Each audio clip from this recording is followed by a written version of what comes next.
En 1943, la Marina de los Estados Unidos inició un movimiento audaz con su brazo de submarinos. Se ordenó a 3 submarinos, Permit, Plunger y Lapón, que atravesaran el estrecho de Laparouse y entraran al mar de Japón, el cuerpo de agua que está limitado por Japón en su lado este y el continente asiático principal en su lado oeste. Parecía una táctica lógica, aunque algo arriesgada. Con solo 3 entradas reales al mar de Japón, todas las cuales son estrechas, y en ese momento 2 de las cuales estaban completamente delimitadas por territorio japonés, o en manos de los japoneses, era casi tan cerrado como se podía llegar, mientras aún estaba útilmente conectado al océano, y por lo tanto debería, en teoría, estar lleno de envíos japoneses con escolta relativamente mínima, transportando recursos a lo largo de la costa japonesa o entre Corea ocupada y Japón, lo que debería hacer algunos objetivos relativamente fáciles. El estrecho de Laparo en sí no iba a ser lo más fácil de despejar, ya que tiene menos de 30 millas de ancho, y todavía estaba en manos de Japón por un lado, siendo ese territorio japonés real, con territorio soviético en el lado opuesto. Dado que parecía bastante obvio que el punto de entrada que los submarinos habían tomado se volvería extremadamente obvio para los japoneses una vez que varios barcos en el mar de Japón comenzaran a explotar, y por lo tanto, lógicamente, los activos antisubmarinos japoneses se moverían para cerrar el estrecho, el gran viejo submarino Narwhal, armado con un par de cañones de 6 pulgadas, también fue asignado para bombardear un aeródromo recién descubierto en una de las Islas Kuriles del Norte. Este bombardeo fue programado para coincidir con la fecha de retiro planificada para los submarinos del mar de Japón. Se esperaba que este bombardeo cercano, pero no demasiado cercano, atrajera la atención de los buques antisubmarinos cercanos y así facilitara la audaz huida del trío. Lamentablemente, la expedición enfrentó varios contratiempos. Aunque la zona norte del mar de Japón no estaba plagada de hielo sólido y icebergs, como a menudo podría estar en los meses más fríos, todavía había una cantidad considerable de hielo marino fangoso y una niebla pesada y duradera, lo que dificultaba bastante ver algo la mayor parte del tiempo y mucho menos los cargueros distantes. Permit y Plunger también eran submarinos viejos. Lapon era completamente nuevo, pero resultó que su radar de búsqueda de superficie SHA, que podría haberle permitido acechar sin ser visto en la superficie, se negó a funcionar. La tripulación de Hermit fue golpeada por una ola de náuseas y vómitos inexplicables que duraron varios días y les dejó incapaces de manejar el barco de manera agresiva durante ese tiempo. Después de recuperarse, tuvieron aún peor suerte al avistar 2 barcos. Enviaron una ola de Mark 14S y, como de costumbre, varios fallaron. Después de un gran gasto, un barco se hundió y el otro sufrió daños. Permit decidió emerger y acabar con el segundo barco, con el cañón de cubierta más confiable, solo para que una ola rebelde se acercara por detrás y casi inundara el barco. Esto cortocircuitó el propio radar de Permit y la dejaría dependiendo de moverse a tientas en la niebla después de que algunos esfuerzos heroicos para devolver el mar a donde pertenecía, fuera del submarino, resultaran exitosos. Se rastrearían 4 objetivos más, pero ninguno de ellos fue alcanzado. Después se avistó y bombardeó un arrastrero que resultó ser soviético. En ese momento, la Unión de Repúblicas Socialistas Soviéticas era neutral a Japón, pero aliada a Estados Unidos, lo que significaba que el submarino debía seguir su camino con una docena de desconcertados tripulantes rusos a bordo. Afortunadamente, trataron a los supervivientes lo suficientemente bien que a su regreso a la Unión de Repúblicas Socialistas Soviéticas, el capitán ruso informó que un submarino desconocido había bombardeado su barco y luego Permit simplemente había aparecido y recogido a los supervivientes.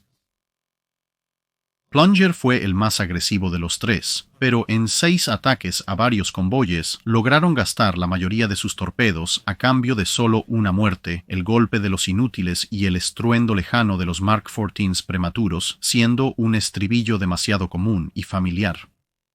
Después, Plunger obtuvo resultados similares al navegar hacia otros barcos avistados y abrir fuego con su cañón de cubierta de 3 pulgadas. Las penurias de la expedición se debían en parte a que, francamente, no había suficientes barcos presentes. Una gran parte de la marina mercante japonesa estaba ocupada en abastecer las líneas del frente en el propio Océano Pacífico, o en el envío de recursos desde conquistas más lejanas como las Indias Orientales holandesas y la mayoría del tráfico costero japonés. Estaba en el lado este del Pacífico de Japón, gracias en parte a la presencia de la mayoría de las principales ciudades en ese lado, y en parte porque el terreno montañoso de Japón hace que el envío de mercancías, las 70 a 100 millas que serían necesarias para que atraviesen Japón desde los puertos occidentales, sea considerablemente más difícil en los años 40 de lo que esa distancia sola parecería implicar. El viaje de regreso del submarino transcurrió sin demasiados incidentes. Los esfuerzos antisubmarinos japoneses aparentemente no habían notado la pérdida de un puñado de barcos, o simplemente no les importaba mucho, ya que al final la desviación planeada de Narwhal no tuvo efecto ya que llegó tarde, luego se retrasó aún más en el bombardeo del objetivo debido a la niebla, y luego fue expulsada de su bombardeo en un corto plazo por el contrafuego preciso de las baterías costeras japonesas, con todo el episodio ocurriendo después de que los otros 3 submarinos se hubieran extraído con éxito de todos modos. Más al sur se estaba teniendo algo de mejor suerte con una serie de nuevos submarinos que desembarcaban comandos, suministros, armas y municiones para los combatientes de la resistencia en Filipinas, pero los informes de que el Mark 14 continuaba dando problemas se seguían acumulando incluso con el detonador magnético desactivado. El United States Ship Salmon se complació en informar que uno de sus torpedos había impactado a un carguero más pequeño y no había explotado, pero al menos el impacto había sido lo suficientemente violento como para hacer un gran agujero en el barco, y eso había hundido el objetivo de todos modos. Pero en general, incluso múltiples impactos directos que resultaban en algún tipo de explosión parecían hacer relativamente poco. Esto parecía extraño, porque si estaban usando cabezas de guerra Torpex, teóricamente el Mark 14 tenía un equivalente a casi 1000 libras de trinitrotolueno en la nariz. Sin embargo, mientras que los torpedos de la marina japonesa parecían tener muy poco problema para partir en dos a los destructores estadounidenses o para volar las proas de tantos cruceros estadounidenses, los capitanes de submarinos estadounidenses informaban que los cargueros más grandes estaban recibiendo 2 o 3 impactos y luego se alejaban hacia el atardecer, a pesar de que los barcos mercantes generalmente estaban construidos significativamente peor que los barcos militares. Y eso era cuando los torpedos siquiera explotaban. Esto puede ejemplificarse mejor con 2 patrullas que tuvieron lugar a finales de julio y principios de agosto de 1943, las del Tenosa y Wahoo. Tenosa, bajo el capitán Dan Daspit, se había encontrado con un barco factoría de caza de ballenas de 19.000 toneladas, uno de los barcos mercantes más grandes en servicio japonés, y había lanzado una dispersión de 4 torpedos en un ángulo casi perfectamente perpendicular. 2 torpedos impactaron con un par de golpes que indicaban que no habían detonado. El gran objetivo se dio cuenta de que estaba bajo ataque e intentó escapar, pero Tenosa había mantenido sus últimos 2 tubos delanteros listos para esta eventualidad. Lanzó los 2 torpedos y logró otros 2 impactos en la popa del barco mientras se alejaba. Si esos hubieran sido impactos de Longlands desde, o en este caso, el derivado del tipo 95 lanzado por el submarino de Longlands, la popa de ese barco debería haber desaparecido en una nube de confeti de metal. En cambio, la aparente fuerza equivalente a 2.000 libras de trinitrotolueno simplemente hizo que el barco mercante se detuviera en la costa. Ahora Daspit tenía un enigma. Podía ver a través de su periscopio, ya que era de día, que el Tonimaru, su objetivo, tenía una serie de cañones en cubierta y ahora estaba bastante comprensiblemente en alerta, por lo que emerger para intentar acabar con el gran barco con su propio cañón de cubierta estaba prácticamente descartado. Por otro lado, le había costado el 25% de toda su carga útil solo para detener la cosa y no quería desperdiciar más torpedos especialmente. Concluyó que, dado que el objetivo estaba detenido en el agua, llevaría a cabo la versión submarina de un disparo de ejecución en la parte posterior de la cabeza y se instaló a menos de 1000 yardas del barco completamente estacionario, directamente a un costado, y disparó un solo torpedo que estaba apuntado directamente a la mitad de los barcos. El torpedo corrió verdadero, golpeó cuadrado en el objetivo y no logró detonar. Luego se movió metódicamente de una posición de ataque del libro de texto a otra y envió torpedo tras torpedo a distancia. 8 disparos más individuales resultaron en 8 golpes más, y una tripulación muy desconcertada en el Tonin Maru. Con un solo torpedo restante en su sala de torpedos delantera, todas las demás armas allí se habían agotado en este único objetivo, que cabe mencionar fue rescatado y devuelto al servicio, al menos hasta que los aviones de portaaviones de los Estados Unidos lo terminaron más tarde en la guerra. Daspit ordenó al submarino que diera la vuelta y se dirigiera a Pearl Harbor en una furia que no había disminuido para cuando el submarino llegó. El almirante Lockwood echó un vistazo al teniente comandante apoplético que estaba en su oficina y registró que esperaba una andanada de invectivas maldiciendo a todos, desde Lockwood hasta la oficina de ordenanza, la estación de torpedos de Newport, la tienda de torpedos de Pearl Harbor y todos sus antepasados hasta la quinta generación, y estaba bastante preparado para dejarlo hacerlo, a pesar de la insubordinación técnica que habría sido un teniente comandante gritando en la cara de un almirante, pero el pobre hombre parecía estar tan enfadado que apenas podía hablar y mucho menos entregar su informe. Esto no ayudó cuando se quitó y probó estáticamente en tierra el detonador del último torpedo en el compartimento delantero de Tenosa, solo para que funcionara perfectamente. Dadas las circunstancias, es un pequeño milagro que Dan Dasput terminara alcanzando el rango de bandera y realmente terminara al mando de los submarinos de la flota del Atlántico durante la Guerra Fría, llegando finalmente a la edad de 73 años, en lugar de explotar en el acto justo allí en agosto de 1943.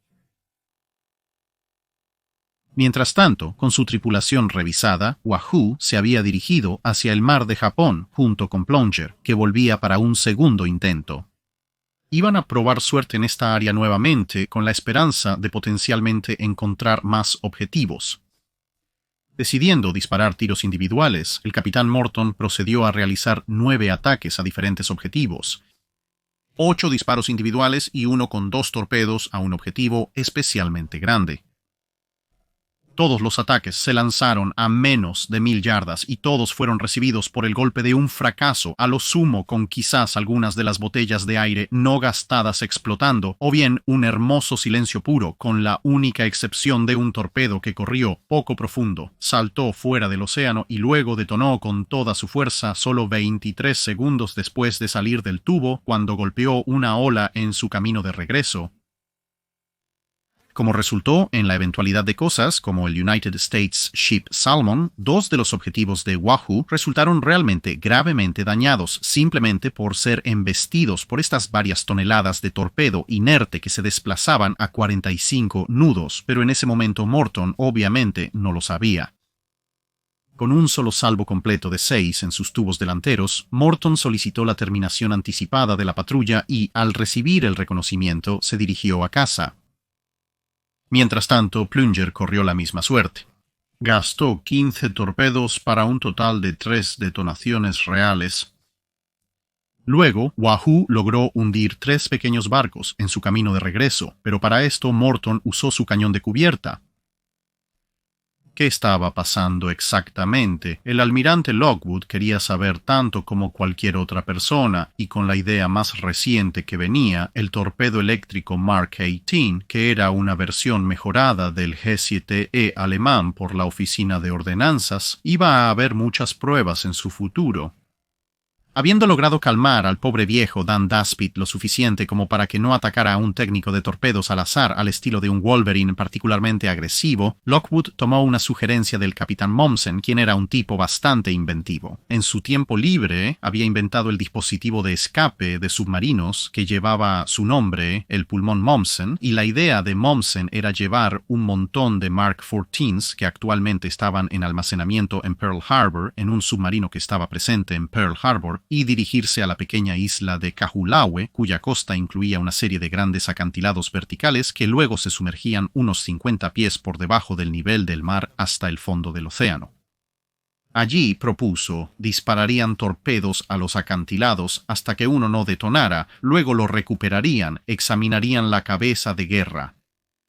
Lockwood registró que estaba privadamente ligeramente preocupado por sus perspectivas de supervivencia a largo plazo si empezaban a hurgar en un torpedo destrozado cargado con poco menos de 700 libras de Torpex, muy vivo, en el que había un detonador de estado cuestionable con el que ahora comenzarían a hurgar, pero de todos modos estuvo de acuerdo. El United States Ship Muskaloon fue el buque elegido y junto con el United States Ship Widgeon, que serviría como buque base para la recuperación de cualquier torpedo que no detonara, se dirigieron a la mar. Los primeros 2 torpedos funcionaron, pero el tercero falló. Luego fue recuperado y se encontró que tenía 2 defectos importantes. Las guías de la aguja percutora se habían doblado bajo la fuerza del impacto, pero además la aguja percutora, aunque en este caso había logrado llegar a las tapas del detonador, no había retenido suficiente fuerza para iniciarlas al golpear. Así informados, se promulgó un programa de tomar cabezas de torpedo que estaban llenas de materiales inertes en lugar de explosivos, y luego, utilizando una grúa, se suspendían a 90 pies sobre una placa de acero que se colocaba en la base de un dique seco, donde la cabeza de guerra sería soltada y el desastre resultante analizado. En Maryland, el programa experimental de Lockwood llevó a pruebas en vivo con cabezas de guerra simuladas hacia un objetivo flotante. Todo esto llevó a una serie de descubrimientos deprimentes durante el verano, como ilustran las siguientes cartas e informes. A finales de agosto, el almirante Lockwood escribió la siguiente carta al almirante Spike Blandy, quien estaba a cargo de la oficina de armamento, que contiene en parte lo siguiente. Note en su carta que disparará contra una placa de armadura sumergida y espero que avance en este asunto, ya que la pregunta de si este detonador Mark VI se deformará fatalmente por una colisión frontal es muy vital para mí. Los informes de Tenosa y Wahoo sobre los fallos y la profundidad de carrera son prácticamente increíbles para mí. Por otro lado, es increíble que los oficiales de submarinos experimentados puedan disparar torpedos en los enfoques más elementales a distancias cercanas a 1000 yardas a objetivos de movimiento lento y aún así fallar. Desde estos informes, Salmón, operando cerca de Sakhalín, informa que impactó un barco con fallo de manera efectiva, evidentemente haciendo un agujero, y la tripulación comenzó a abandonarlo de inmediato. Más tarde la golpeó de nuevo y le voló la proa, pero sería interesante saber si el golpe fallido la habría hundido o no. Plunger está en camino ahora después de un viaje al mar de Japón, donde los barcos aparentemente son tan abundantes como los conejos en Australia, aunque de tamaño pequeño. También se informa por despacho de fallos y de funcionamiento en profundidad. Los eventos recientes han llamado la atención sobre el explotador Mark III, que ahora utilizan los S-boats con el torpedo Mark X. Ciertamente parece muy robusto y confiable. ¿Sería posible modificarlo para usarlo en la cámara diseñada para el Mark VI? Los resultados de tus disparos contra la armadura y los míos contra los acantilados pueden responder si este cambio conviene. Hay informes ocasionales de explosiones de bajo orden y he escuchado rumores de los chicos del club de armas de que tal cosa no es desconocida en Torpex y que esta es la razón para el cambio propuesto en la ubicación de la cámara de explosión en las cabezas de Torpex. ¿Hay alguna verdad en estos rumores? Alrededor de una semana después, se entregó el siguiente informe en la estación de pruebas de guerra de minas de la Marina de los Estados Unidos, en Maryland. Resumen de la eficacia de los mecanismos de explosión. Hasta la fecha se han disparado 8 torpedos MK6 Mod 1A y 2 MK5 Mod, 1 S-19 MK14 Mod 3A. 10 lograron el objetivo, 9 no. Una carrera errática, probablemente por una cabeza de guerra abollada. De los 10 aciertos, no se han recuperado 2 mecanismos de explosión. 4 clavijas de disparo apuñalaron el detonador con fuerza insuficiente para activarlo. Una clavija de disparo no golpeó la tapa del detonador debido a la distorsión del mecanismo, y 3 dispararon, uno en una cabeza especialmente reforzada con una nariz vacía. La cabeza especialmente reforzada mostró el menor daño de todas las utilizadas. Las otras estaban tan dañadas, con los detonadores completamente fuera, que hay dudas sobre si habrían provocado detonaciones de alto orden, incluso si hubieran funcionado correctamente. De los 9 fallos que impactaron en la playa, 1 disparó normalmente, 1 golpeó pilotes, 2 golpes rasantes a babor y estribor y dispararon, 1 corrió errático y disparó, y 6 fallaron al disparar, recuperados completamente armados y en posición armada. De los 19 disparos realizados, solo 2 dispararon de manera normal, 4 dispararon debido a circunstancias especiales o alteración, 2 no se recuperaron y 11 fallaron al disparar. 4 de 5 impactos fallaron al apuñalar el detonador con fuerza insuficiente. Se propone que un paso simple hacia la eliminación de fallas es el uso de resortes de disparo más fuertes. Al día siguiente se envió una carta de seguimiento sujeta al informe anterior que dice, basado en la inspección del material recuperado de las pruebas de torpedos, se sugiere que la forma más simple de hacer inmediatamente más efectivos los torpedos de servicio actual puede ser proporcionar una nariz de amortiguación adjunta a la cabeza de guerra. El objetivo de esta nariz será desacelerar el torpedo lo suficiente para operar el mecanismo de disparo antes de la desintegración de la cabeza de guerra. Puede ser necesario hacer los siguientes cambios en el mecanismo de explosión Mark VI Mod 1A para acortar el tiempo desde el primer impacto hasta el disparo. Aumentar la fuerza del resorte de disparo. B. Ofrecer una placa de disparo más gruesa para requerir menos desplazamiento del anillo de disparo al activar el mecanismo. 100. Instalar un soporte para levantar el engranaje inactivo similar a los modelos presentados al buró. Esto elimina cualquier tensión en los pasadores guía después del armado y daño a los pasadores guía al distorsionarse la cabeza. Ambos tienden a ralentizar y posiblemente verificar el movimiento del percutor. Según el daño de prueba en los pasadores guía, se recomiendan las siguientes modificaciones a los mecanismos del Exploder Mark VI Mod 1A. A. Hacer un hombro de 1 octavo de alto y 3 octavos de diámetro en la parte inferior de los pasadores guía. Añadir un hombro de 20.3 centímetros de alto y 320.3 centímetros de diámetro a la parte inferior de los pasadores guía. B. Dejar una longitud total de rosca de 3/8 de pulgada debajo del hombro, socavar la rosca por una longitud máxima de 1/16 de pulgada junto al hombro. 100 asegure el pasador en su lugar y lime una superficie plana en la parte interna del hombro para despejar el tornillo. 500 recorte las ranuras en la guía del percutor 0.02 de 1 pulgada. E. Requiere el uso de calibradores de paso y no paso para verificar el espacio entre la guía del percutor y los pasadores de guía con el percutor en posición armada a medio recorrido y recorrido completo. Hasta la fecha, ninguna cabeza suministrada se ha fortalecido adecuadamente. El fortalecimiento mínimo satisfactorio debe garantizar que la sección donde se asegura el mecanismo de disparo no se distorsione. Esto requerirá tanto miembros circunferenciales como longitudinales en esa porción de la cabeza. A medida que los problemas comenzaron a acumularse, quedó claro que las cosas eran tan urgentes que varios documentos en esta etapa de los archivos tienen el siguiente párrafo anexado a ellos. La urgencia de entrega de este documento es tal que no llegará al destinatario a tiempo por el próximo oficial de mensajería disponible. Por lo tanto, el originador autoriza la transmisión de este documento por correo registrado dentro de los límites continentales de los Estados Unidos, lo cual, dado que estas cosas estaban marcadas con secreto y alto secreto, era un gran riesgo, lo que te da una idea de cuán seriamente se trataba finalmente el problema. Para finales de septiembre, Lockwood envió la siguiente carta de vuelta a Spike Blandy en la oficina de artillería. Querido Spike, recibí con mucho gusto tu carta del 15 de septiembre. Me encanta ver que realmente estás haciendo algunos experimentos y que confirmas nuestras propias investigaciones. He sido reacio a usar el arreglo de la cavidad en la nariz debido a la necesidad de volver a verter todas nuestras cabezas, de las cuales el depósito de minas aquí no está bien equipado. Sin embargo, creo que tal procedimiento en las futuras cabezas para los torpedos MAC-14 sería muy útil, ya que es evidente por la destrucción de las cabezas que hemos observado en nuestras propias pruebas de caída a escala completa que cualquier amortiguación del impacto que podamos obtener será totalmente beneficioso.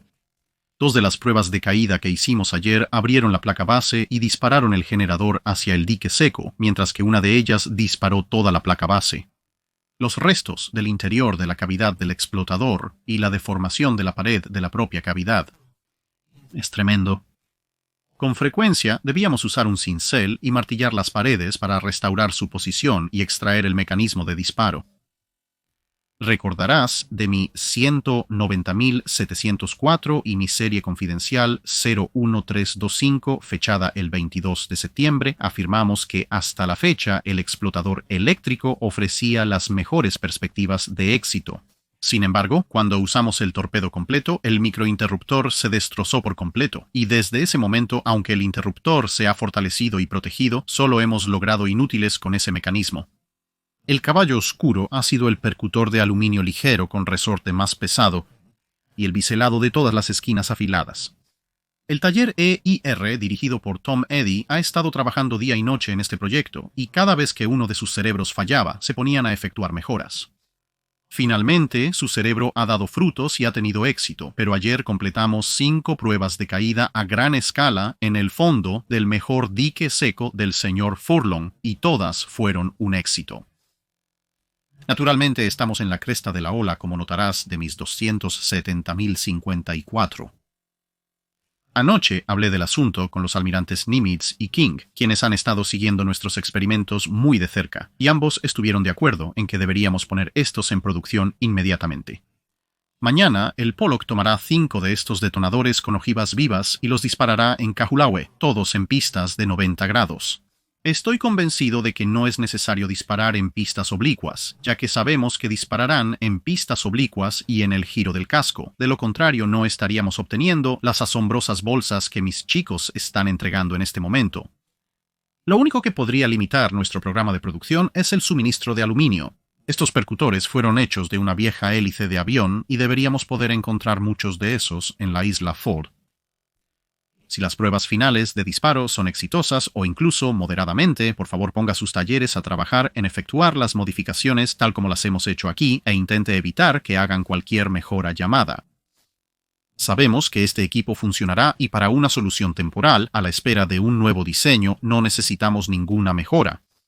Todo el negocio es muy simple y podemos producirlos aquí en cantidades limitadas solo por el stock de material necesario. Enviaré a alguien a Midway para ayudarles a hacer cambios rápidamente. Hasta que logremos que estos cambios sean efectivos y hasta que recibamos su nuevo diseño, intentaremos siempre disparar pistas oblicuas establecidas para el giro de la sentina. Solo hay un experimento más que queremos hacer y eso es disparos de red a unos 500 yardas. Recientemente, un submarino reportó 3 fallas, probablemente por debajo de 548.4 metros. Quiero saber si el Mark 14 vuelve a su profundidad establecida a unas 500 a 600 yardas.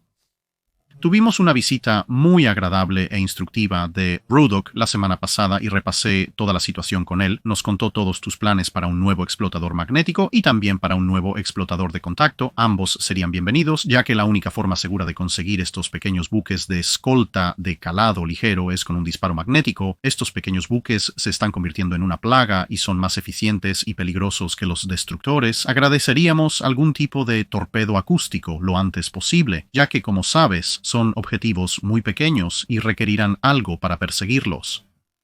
Sé que entiendes la urgencia de nuestra necesidad y tu nuevo diseño de explotador de contacto. En agosto, nuestro rendimiento de torpedos fue el siguiente. Se dispararon 177 torpedos, de los cuales 64 acertaron y de estos 18 fallaron. Pero ahora estoy seguro de que tenemos este problema bajo control y solo necesitamos espacio para manejarlo. Informo diariamente a los barcos en el mar sobre nuestros resultados y hasta ahora están usando su ingenio de manera espléndida para lograr un éxito sobresaliente. Cuando se necesitaba un permiso para disparar un tiro superficial de 90 grados para dar el golpe de gracia a un gran petrolero, lo configuró a baja velocidad y lo hundió con un 6º disparo, después de que 5 otras grandes explosiones no lograron hacerlo. Con mis mejores saludos para usted y el Dr. Einstein y todos los demás chicos de pelo largo, sinceramente, con atención, Lockwood Jr., en caso de que no hayas podido mantener esa correspondencia. La lista de problemas que el Mark 14 y su explotador Mark 6 tenían se resumía aproximadamente de la siguiente manera. La cabeza del torpedo era demasiado débil y se aplastaba demasiado rápido, ya que también estaba lleno de explosivo sólido. Al aplastarse, la fuerza se transmitió rápidamente de vuelta al detonador, y el detonador podría ser aplastado y desfigurado hasta quedar irreconocible e incapaz de disparar. Por un impacto severo como, digamos, un golpe perpendicular directo. Esto también podría tener un efecto secundario de no solo dañar o destruir el detonador, sino también de catapultar el detonador limpiamente fuera del torpedo, donde incluso si funcionara, por supuesto, no causaría la explosión de la ojiva, y si detonara a medio camino, había una buena posibilidad de que solo causara una explosión de bajo orden en la ojiva, lo que explicaría en gran medida por qué se producen múltiples impactos en varios objetivos. Parecen ser relativamente ineficaces, ya que verías una gran explosión. Pero al ser una explosión de bajo orden, no sería ni de cerca tan dañina para el objetivo.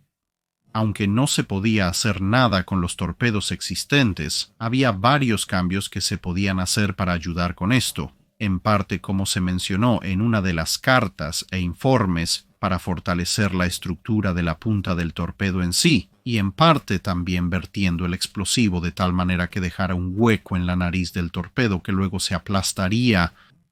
Con suerte también se fortalecería algo más lento, lo que daría al detonador más tiempo para disparar, pero también, como estaba aplastando un espacio de aire, no transmitiría inmediatamente el impacto del aplastamiento al detonador a través de la carga explosiva principal y luego, suponiendo que el detonador realmente permaneciera dentro del torpedo, el tiempo suficiente para intentar hacer su trabajo. Los pasadores guía se estaban doblando, lo que potencialmente podría evitar que el percutor alcanzara la tapa del detonador en absoluto y, incluso si no lo hiciera, ralentizaría bastante considerablemente el percutor, lo que resultaría en que el impacto contra las tapas del detonador no fuera suficiente para hacerlas estallar. La solución a esto fue, por supuesto, hacer guías más gruesas y fuertes y luego el percutor en cuestión también era en realidad un poco demasiado ligero, lo que significaba que incluso si lograba alcanzar las tapas del detonador sin haber encontrado guías dobladas, a menudo no tenía la fuerza, incluso cuando estaba completamente funcional, para detonar las tapas del detonador.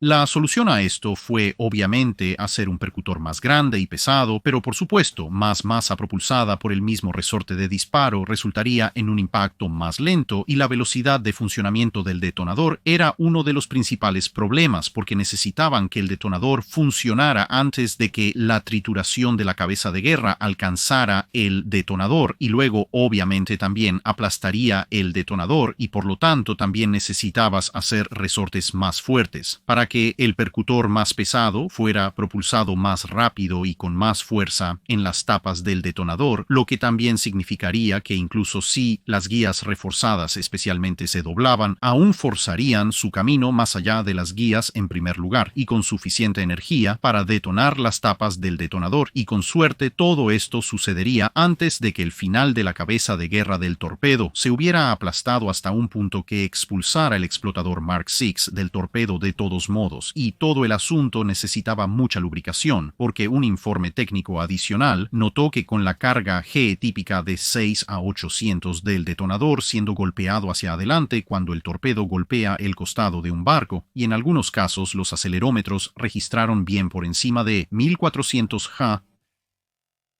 cualquier tipo de fricción que ocurriera entre el percutor y las guías podía simplemente bloquear la cosa en su lugar debido a que muy útilmente el percutor era perpendicular al ángulo de viaje y por lo tanto la única forma de lidiar con eso era asegurarse de que todo estuviera muy bien lubricado con aceite porque la película de aceite garantizaría una lubricación correcta al menos durante las fracciones de segundo que se necesitaban para permitir que el percutor viajara a las tapas del detonador. En resumen, casi todos los aspectos de la nariz del torpedo Mark XIV y el explotador Mark VI tuvieron que rediseñarse o reconstruirse. Ahora, como habrás recogido de las cartas del almirante Lockwood durante agosto y septiembre, estaban experimentando una tasa de éxito algo mayor que en julio y principios de agosto, como hemos relatado anteriormente, y eso fue esencialmente porque una de las primeras cosas que salieron de las pruebas fue que obviamente la mayor cantidad de fuerza encontrada fue si tenías un golpe perpendicular, que es lo que intentarías si estabas siguiendo la doctrina prebélica, pero si recibías un golpe de refilón, entonces obviamente tomaría un poco más de tiempo para que ocurriera el aplastamiento. Y el impacto general era ligeramente menor porque tenías que resolver las fuerzas de impacto en dos planos en lugar de solo uno, y por lo tanto el detonador tenía una mayor posibilidad de sobrevivir lo suficiente para funcionar y con un poco menos de fuerza ejercida sobre él. Era menos probable que se doblara o rompiera, por lo que las órdenes se habían emitido desde el comienzo de las pruebas para: dispara tus torpedos en un ángulo oblicuo, idealmente alrededor de 45 grados. Esto aumentó significativamente la tasa de éxito de los submarinos estadounidenses a mediados y finales de agosto y en septiembre, aunque, como señala la carta del almirante Lockwood, aún había varios fallos causados por los problemas mencionados que necesitaban ser arreglados. Por supuesto, había otros peligros, además de los torpedos que funcionaban mal. El United States Ship Pollock tuvo una experiencia interesante cuando, tras infiltrarse en un convoy a fines de agosto y preparar un disparo para hundir un pequeño carguero, fue atacado por 3 barcos de escolta. Con la velocidad máxima, el submarino se sumergió, pero los planos de proa no se nivelaron y con la proa apuntando cada vez más hacia abajo, el submarino se precipitó hacia el fondo del océano fuera de control. La tripulación se aferraba a cualquier objeto sólido mientras el capitán ordenaba soplar los tanques de lastre. Esto empeoró el problema, ya que el aire se acumuló en la popa, dejando los tanques de proa inundados. En este punto, si hubieras pegado una sirena impulsada por agua en el exterior, Pollock estaba haciendo una impresión creíble de un Stuka submarino, y cualquier cosa que quedara suelta en el submarino estaba cayendo en cascada frente a la tripulación en un choque de metal y vidrio hacia la sala de torpedos en la proa. El capitán logró llegar a tiempo a una estación de comunicaciones para aceptar la sugerencia de un ingeniero de poner los motores del submarino en reversa total, y gradualmente el submarino comenzó a disminuir la velocidad, quedando suspendido y casi vertical a 450 pies de profundidad, según el indicador de profundidad de la sala de control, que estaba 200 pies más allá de la profundidad de prueba del submarino, y también significaba que la sala de torpedos estaba a una profundidad de unos 600 pies, lo que era prácticamente sinónimo de la profundidad de aplastamiento de esa clase particular de submarino. Lentamente, sin la presión de los planos de proa gracias a la falta de impulso hacia adelante, el submarino comenzó a nivelarse, pero luego, con los tanques de lastre vacíos, comenzó a subir de nuevo muy rápidamente. Esto sería casi tan malo como si los barcos de guerra antisubmarinos del enemigo estuvieran justo encima, tratando principalmente de dar sentido a la cacofonía absoluta de ruido y aire que venía desde abajo, ya que aún no habían hecho nada con respecto a las cargas de profundidad. Pollock inundaba desesperadamente sus tanques de lastre, causando un mayor afloramiento de aire. Afortunadamente, se detuvo justo antes de emerger, y resultó que cuando se levantó el periscopio, chocó directamente con la quilla del destructor japonés que lideraba la búsqueda del Pollock, que casualmente estaba a unos pocos pies sobre ellos. Pollock, escoltado pero aún tratando desesperadamente de entender qué pasaba bajo las olas, se escabulló. Durante el período de julio a septiembre, se perdieron 4 submarinos. Runner, Grayling y Pompano se perdieron por causas desconocidas, aunque un transporte japonés que embistió una mina y los barcos de guerra antisubmarinos enemigos son los principales sospechosos en esos casos, respectivamente. Y finalmente, hacia finales de septiembre, el United States Ship Cisco fue atrapado por fuerzas de guerra antisubmarina basadas en aire y superficie y hundido con toda su tripulación. Sin embargo, su pérdida no fue del todo en vano. En agosto y septiembre, los submarinos estadounidenses informaron el hundimiento de 4 buques de guerra y 50 mercantes, totalizando casi 220,000 toneladas gracias a nuevas tácticas de apuntamiento de torpedos. Para finales de septiembre había llegado el primer lote de exploders Mk-6 modificados y el United States Ship Barb salió del puerto 30 con 20 Mk-14S equipados con los nuevos dispositivos instalados. Por supuesto, ocasionalmente, la costumbre del Mk-14 de comportarse terriblemente tenía beneficios imprevistos, como recordaría un tal Jim Allen a bordo del United States Ship Sperry. Él escribió: es difícil recordar fechas exactas de hace 50 años, pero creo que fue a mediados de 1943 y yo estaba en la división de submarinos 102 a bordo del submarino United States Ship Sperry. Estábamos amarrados en el largo muelle de la base de submarinos en Pearl Harbor. Sin tareas pendientes, fui al puente con una excelente vista de la base y el astillero naval. Había algunos barcos amarrados en los muelles de dedo hacia el lado de babor. Uno disparaba proyectiles de agua desde los tubos de popa. Para los principiantes, esto significa seguir todos los pasos para lanzar un torpedo, pero sin el torpedo en sí. Al menos no se supone que haya un torpedo en el tubo. El tubo lleno de agua permite revisar completamente los circuitos de disparo. Cada vez que escuchaba un golpe de las corrientes de agua, miraba en esa dirección y notaba la perturbación del agua hirviendo en la popa. Cuando se disparó la tercera o cuarta corriente, me quedé asombrado al ver una estela de torpedo cruzando el puerto en dirección al astillero naval. El puente del Sperry estaba a 100 pies por encima de la línea de flotación, ofreciendo una vista panorámica. La estela se dirigía a la popa de un carguero atracado junto al torpedo en marcha. Creo que fui el único testigo presencial. Sin embargo, estaba seguro de que los tripulantes que dispararon el proyectil sabían que algo era distinto. Recuerdo haber pensado que tal vez había munición a bordo de ese carguero, pero no podía moverme. No podía apartar mis ojos de la estela. El procedimiento para disparar proyectiles de agua requería una configuración de profundidad máxima, por lo que el torpedo debe haber golpeado el fondo a unos 200 pies del carguero. Hubo una explosión gigantesca, un geyser de lodo y agua se disparó al aire y la popa del carguero pareció elevarse 6.1 metros antes de caer nuevamente. Una onda de choque viajó a través del agua y del aire y sacudió el Sperry cuando impactó. El agua y el lodo caían como lluvia y una gran ola circular se alejaba velozmente del punto de detonación. Hubo una breve calma, probablemente de solo unos segundos. Escuché pasos corriendo y me di cuenta de que las luces de señalización estaban parpadeando por todas partes mientras el Sperry Bugler tocaba cuartos generales. Momentos después se sonó cuartos generales para toda la base y el astillero naval. El puente del Sperry se abarrotó de latón como nunca antes y cuartos generales no paraba de sonar. Hombres con cascos de batalla y salvavidas corrían por las escaleras y la cubierta. Se sacó la munición para las armas antiaéreas de 20 y 40 milímetros, y las torretas de cañón de 5 pulgadas cobraron vida a través del altavoz, liberando las líneas. «Alístate para iniciar», oí al capitán ordenar al señalista preguntar a la torre de agua en el astillero naval, el centro de comunicación. «¿Estamos bajo ataque?» Con valentía avancé y saludé con energía, y dije, «Señor, ¿puedo explicar?» Eso es hasta donde llegué, cuando uno de los oficiales gruñó, «¿Tienes una estación de batalla? Entonces ve a ella». Tartamudeando dije, pero señor, eso es todo lo que pude decir. Me ordenaron ir a mi estación de batalla o el maestro de armas me castigaría, en informe.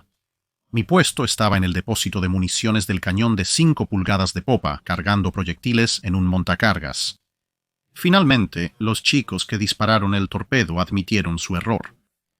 En pocos minutos aseguramos los cuarteles generales y todo volvió a la normalidad. Nunca revelé que probablemente fui el único testigo del gran ataque a Pearl Harbor de 1943. Sin embargo, justo cuando los submarinos de los Estados Unidos estaban en su recta final con respecto a los problemas del Mark 14, llegó el flamante Mark 18.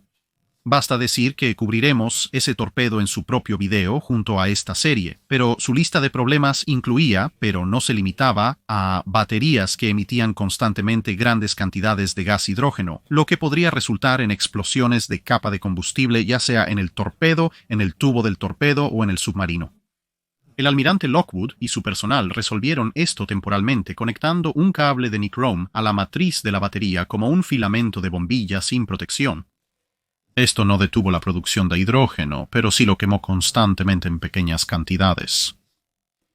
El Mark 18 necesitaba recargarse cada pocos días. El compartimento de la batería era débil y se deformaba al lanzarse, desviando los torpedos de su curso. Además, el compartimento estaba mal aislado, por lo que el alcance y velocidad del torpedo dependían de la temperatura del agua en la que se lanzaba. Las superficies de control tendían a romperse, resultando en más interesantes permutaciones no planificadas de dirección y profundidad.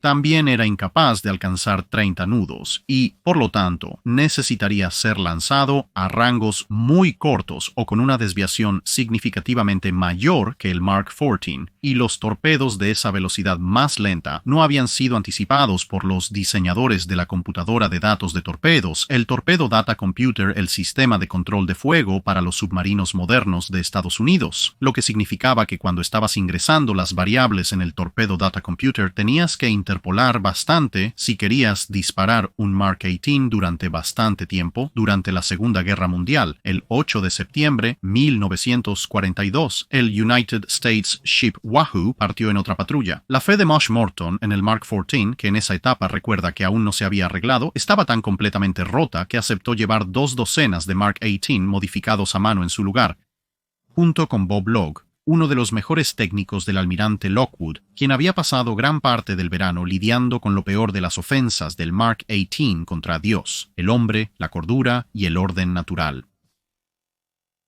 Wahoo se dirigía una vez más al mar de Japón, esta vez en compañía del United States Ship Sawfish, pero esta vez sería su última patrulla. El 21 de septiembre, Wahoo hundió el gran barco de pesca Hokusai Maru con su cañón de cubierta a unas 150 millas al este del estrecho de Aparo. Después de esto, se determinan principalmente los últimos movimientos de Wahoo, juntando lo que explotó en el mar de Japón en comparación con lo que Sawfish informó que atacó, y la diferencia se atribuye a Wahoo. A partir de estos informes, parece que en algún momento de los próximos días, Morton logró pasar por el estrecho, porque el 25, el Taiko Maru fue alcanzado por un solo torpedo en medio y se hundió en el mar de Japón. El 29, el Masaki Maru se hundió cerca de la costa coreana. Sawfish no tuvo suerte. Sus Mark 18S corrieron demasiado lentamente en el agua fría o chocaron contra los tubos y la proa al lanzarse, lo que los hizo desviarse salvajemente del curso debido al daño en sus aletas de guía. 3 de sus torpedos simplemente se hundieron sin activarse nunca, y otro se activó pero se sumergió inmediatamente hacia el lecho marino y luego no explotó. Los Mark 6 de Sawfish también eran defectuosos. El lote asignado no estaba modificado. Uno saltó fuera del mar y otros 2 no detonaron al impactar. Pero con Logue, el técnico a bordo del Wahoo, parecía que cualquier problema que afectara al Mark 18 se había resuelto en ese submarino. El Konron Maru, Kanko Maru y Hankau Maru se hundieron en rápida sucesión. Desafortunadamente, la costumbre de Morton de atacar cualquier cosa que se moviera probablemente también fue su perdición, ya que al trazar estos 3 hundimientos en un mapa y teniendo en cuenta el tiempo, se obtuvo una línea de progreso bastante clara desde Corea, dirigiéndose directamente hacia los estrechos de la Parose.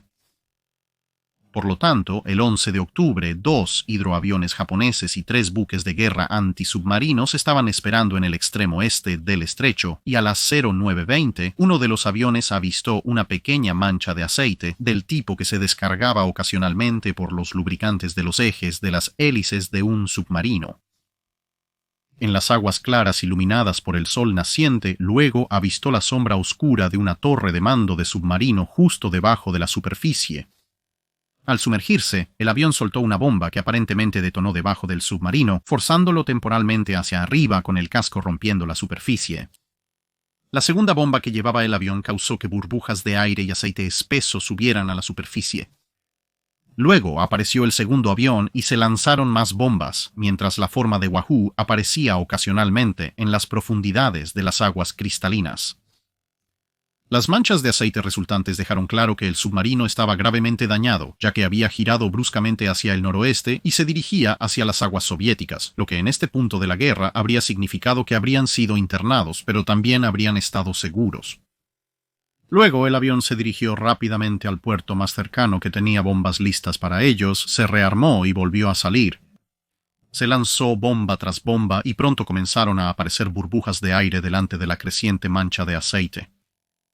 Gradualmente, a medida que los ataques continuaban, el submarino parecía ralentizarse, luego comenzó a subir, continuando ahora hacia el noroeste a un ritmo muy lento, navegando lo suficientemente cerca de la superficie como para producir una estela aunque aún no había emergido.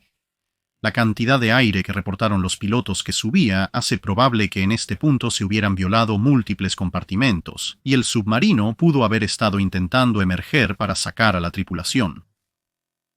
En este punto, las aeronaves estaban escalonando sus recorridos para obtener más bombas, permitiendo que al menos una estuviera sobre el submarino en todo momento, y habían llamado a los barcos de patrulla. Ahora se añadieron cargas de profundidad al flujo de bombas, y finalmente, a las 13:30, 4 horas después del primer avistamiento, Wahoo dejó de moverse, dio una gran y mayor erupción de petróleo, que probablemente fue el último de su combustible siendo expulsado en un intento desesperado por emerger, y luego desapareció de la vista a solo 5 millas de las aguas soviéticas. No habría sobrevivientes.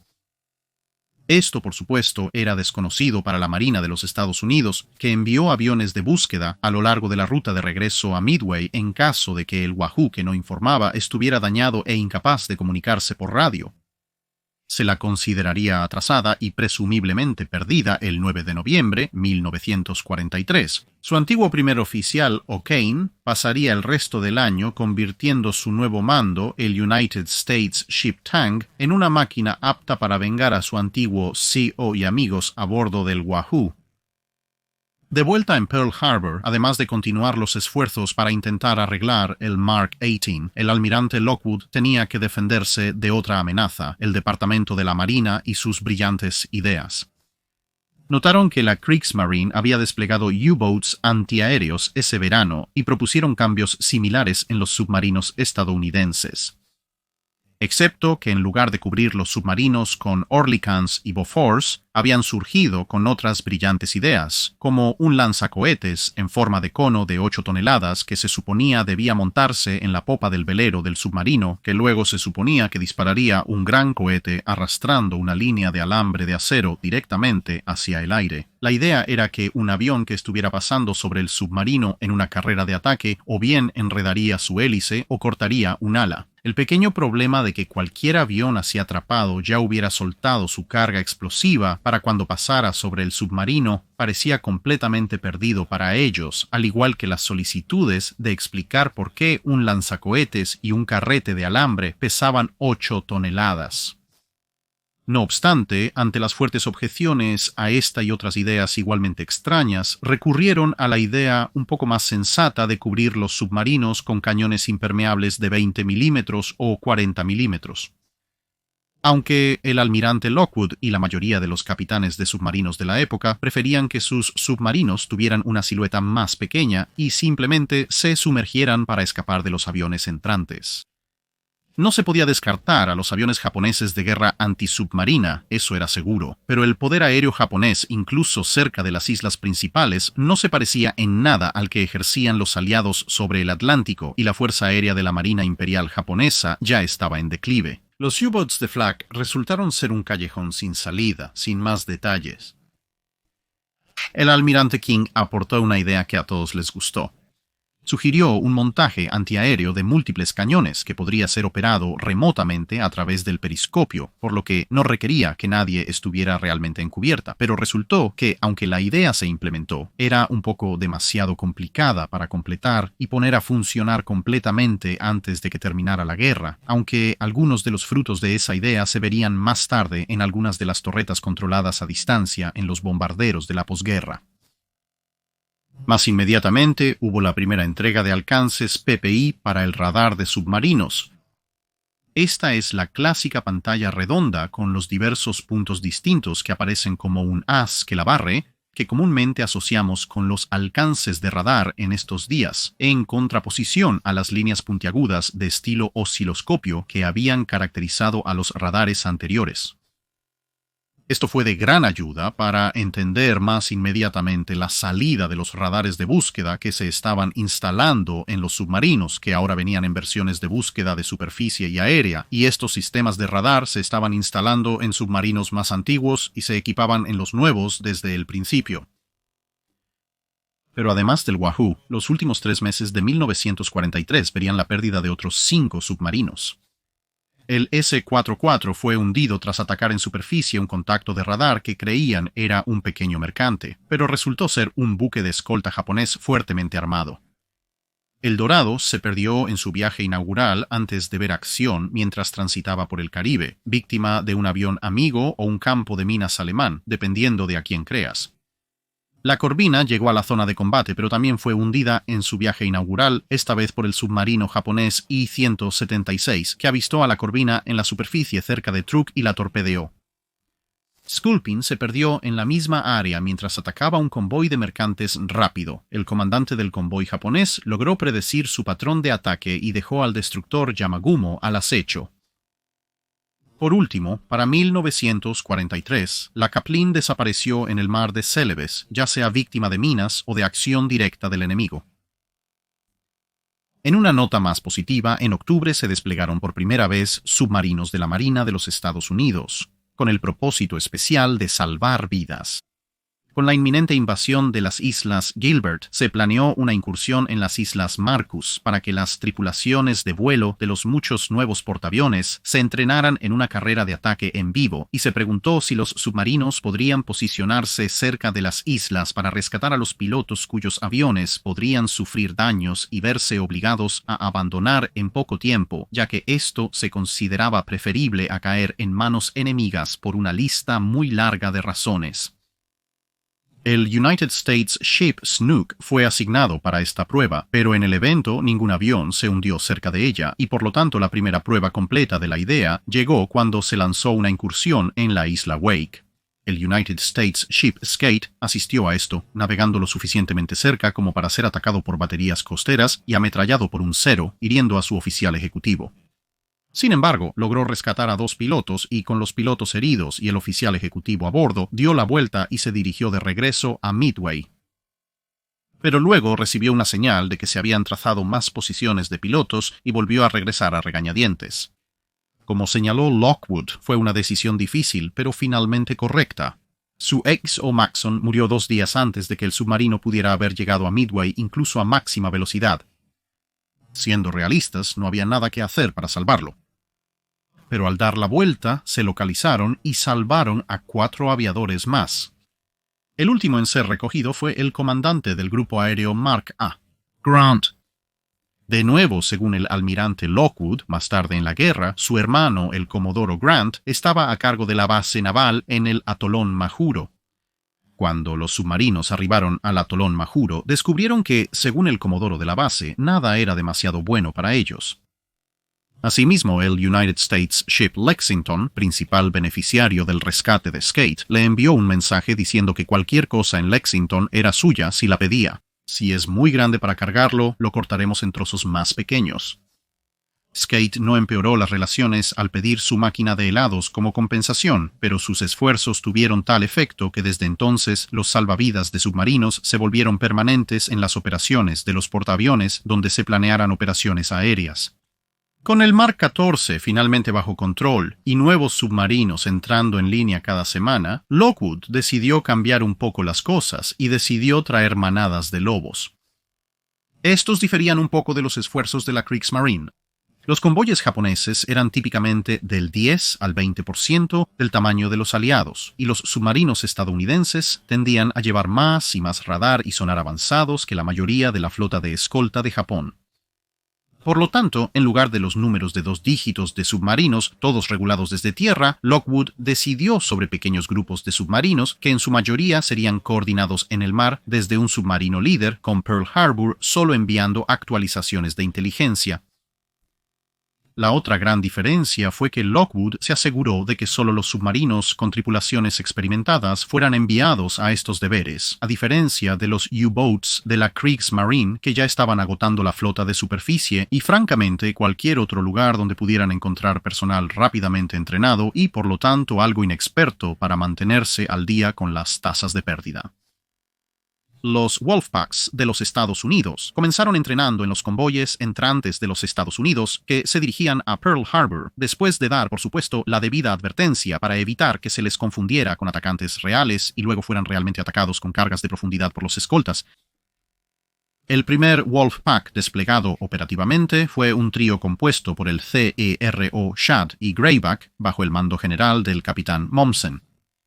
Esto resultó en 2 barcos hundidos y 9 dañados, un botín decente pero no tan bueno como se esperaba para 3 submarinos que habían sido enviados a un área donde se sabía que había muchos barcos. Las comunicaciones y los mensajes de código se mejoraron y simplificaron. Que el Mark 18 todavía estuviera causando problemas tampoco ayudó. Noviembre se centró principalmente en la operación galvánica. Los submarinos efectuaron misiones de reconocimiento e inspección antes de la invasión, mientras gran parte de la flota submarina estaba siendo repintada. Habiendo sido pintados previamente de negro, se descubrió que en realidad el ojo humano es mucho mejor para detectar una forma negra en una noche oscura de lo que podrías pensar, o de hecho, una forma oscura en agua poco profunda. Por lo tanto, se aplicaron diferentes tonos de gris a la flota submarina, lo que los hacía significativamente más difíciles de detectar en general. También en el mar ese mes había otra manada de lobos compuesta por Harder, Foggy y Snook, con una tercera compuesta por Sculpin, Sea Raven y Apagon esperando cerca de un camión para interceptar cualquier fuerza japonesa que pudiera desplegarse para intentar interferir con Galvanic. Plunger estaba actuando como salvavidas para los ataques aéreos llevados a cabo por los portaaviones que precedieron inmediatamente a los desembarcos de Galvanic, y se suponía que debía ser acompañada por el Gran Nautilus que llegó a la estación un poco más tarde, aunque terminó siendo fuertemente bombardeada mientras intentaba desembarcar un grupo de asalto de marines más tarde ese mes, aunque resultó que esto fue por el United States Ship San Juan, que la había confundido con un barco patrulla enemigo. El United States Ship Sculpin, por supuesto, se perdería mientras esperaba un contraataque japonés que nunca llegó, y la manada de lobos tuvo que ser tomada por otro submarino, pero la manada de Harder, Foggy y Snook tuvo algo más de éxito. Noviembre terminó con 48 barcos que sumaban poco más de 230,000 toneladas, más 3 buques de guerra, y el Her Majesty's Ship Taurus, operando en el estrecho de Malaca, señaló que había logrado acechar y hundir al I-34, y podría por favor añadirse a la lista general de bajas de submarinos. Algunos capitanes lograban entrar en entornos particularmente ricos en objetivos a través de una mezcla de habilidad y pura suerte ciega. El último caso podría ser ejemplificado por el United States Ship Whale. Mientras intentaba entrar al mar de China Oriental, estaba a punto de ser arrollada por barcos de patrulla antisubmarinos cuando un eclipse lunar, de todas las cosas, sumergió el mar en la oscuridad el tiempo suficiente para permitirle pasar sin problemas. El United States Ship Seahorse logró salir volviendo por el otro camino hacia el océano abierto después de que un señalero sugirió que salir a alta velocidad en la superficie a plena luz del día sería la forma de proceder bajo el principio general de que nadie en la marina japonesa que estuviera acuerdo esperaría que un submarino hiciera algo tan inesperadamente suicida, y así todas las embarcaciones de patrulla pasarían el día en casa, esperando ser desplegadas durante la noche, que es cuando cualquier comandante de submarino cuerdo llevaría su submarino a través. Seahorse navegó en medio del día y fue completamente ignorado. El United States Ship Boffin, que es un submarino que todavía puedes ir a ver estos días actuando como un barco museo en Pearl Harbor, se encontró en una especie de racha, con 24 torpedos gastados en esta patrulla por 19 impactos. Luego continuó hundiendo 7 barcos pequeños más, incluyendo un par de petroleros pequeños con su cañón de cubierta. A mitad de la patrulla se encontró navegando a través de un tifón. El radar se estaba utilizando para detectar masas de tierra más grandes y evitar que encallaran, cuando de repente algunas de las islas comenzaron a moverse y se encontró casi atropellada por un convoy de 5 barcos. Pensando rápidamente, ambos hundieron 2 petroleros y un transporte con salvas disparadas rápidamente sin ser detectados. En diciembre se consideraron medidas de señuelo. Dado que, mientras el éxito estaba creciendo, también lo estaban las pérdidas, y con la marina japonesa percibida como estando aproximadamente 1 año o 2 detrás de los aliados tecnológicamente, había cierta prisa por mirar cualquiera que fuera la última medida que la Kriegsmarine estaba usando, que recientemente había sido entendida y algo superada por los aliados, y luego aplicar esa tecnología a los submarinos estadounidenses en el Pacífico, siendo los fabricantes de burbujas eyectables el primer ejemplo de tales. Lockwood también organizó una conferencia de diseño ese mes que propuso un periscopio nocturno con decentes capacidades de poca luz, algo que los submarinos estadounidenses habían estado pidiendo a gritos durante un tiempo, y este periscopio también tenía una pequeña antena de radar incorporada que podía instalarse en casi cualquier periscopio.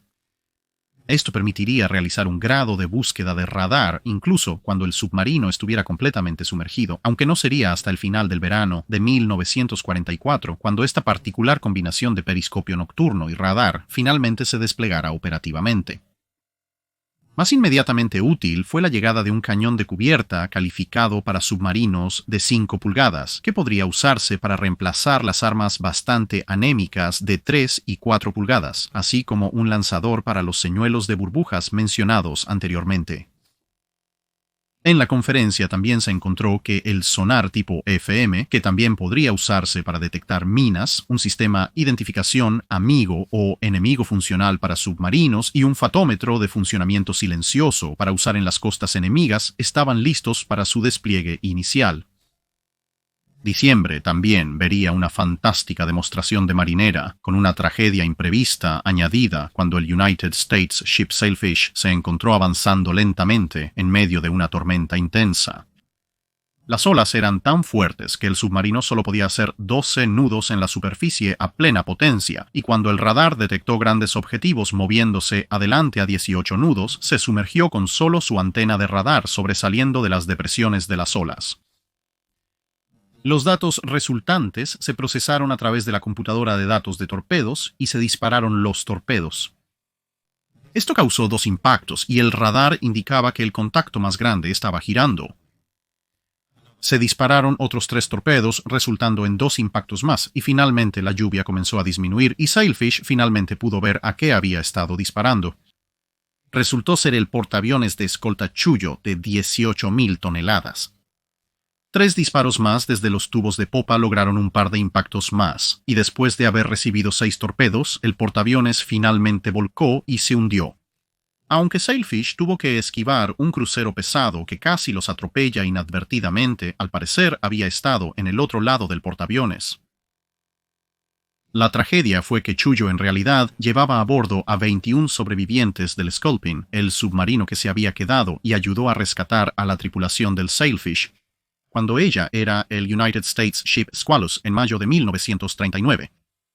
20 de ellos se hundirían con el portaaviones, con solo uno logrando llegar a salvo saltando a bordo del destructor japonés que lo escoltaba. Gato, el buque líder de su clase, tuvo una escapada muy afortunada el 20 de diciembre cuando atacó un convoy. Este ataque hundió un pequeño carguero, pero luego fue bombardeada profundamente por 2 escoltas. Al escapar decidió que estaba a salvo, emergió y hizo 2 descubrimientos desagradables.